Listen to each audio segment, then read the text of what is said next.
तुमचा चहा प्रत्येक वेळी फक्कड बनत नाहीये का? किंवा अगदी टपरीवरच्या चहाची चव तुम्हाला हवी असेल आणि असा चहा घरी बनत नसेल, तर काही सोप्या टिप्स तुम्ही नक्की करून पहा. आजचा हा व्हिडिओ खास चहा प्रेमींसाठी.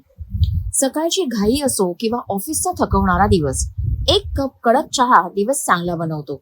पण तुमच्या कधी लक्षात आलंय का की तुम्ही रोज तेच दूध, तीच चहा पावडर आणि तीच साखर वापरता, तरीही कधी कधी चहा स्वादिष्ट लागतो आणि कधी कधी बेचव.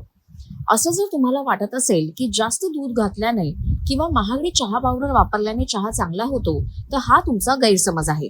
कारण खरी गंमत पाणी किंवा दुधात नाही, तर ती चहा बनवण्याच्या टायमिंग मध्ये आहे.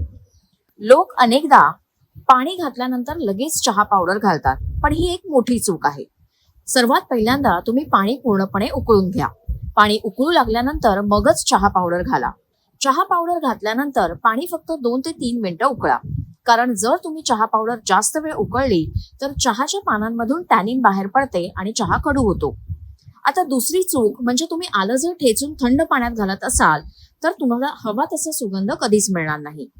पाणी उकळल्यानंतर त्यात आलं आणि वेलची घाला. चहा पावडर बरोबर किमान 1 मिनिट आलं वेलची शिजू द्या, जेणेकरून त्याचा स्वाद पाण्यात पूर्णपणे मुरेल. 1 कप चहासाठी नेहमी पाव कप पाणी आणि पाऊण कप दुधाचं प्रमाण ठेवा. सर्वात महत्वाचं म्हणजे बहुतेक लोक साखर अगदी सुरुवातीलाच घालतात, मात्र तज्ञांच्या मते दूध घातल्यानंतर साखर घालावी. साखर लवकर विरघळते, त्यामुळे ते आधीच घालण्याची गरज नाही. गॅस बंद केल्यावर चहाचं भांड 30 सेकंदासाठी झाकून ठेवा. याला डम्पिंग असं म्हणतात.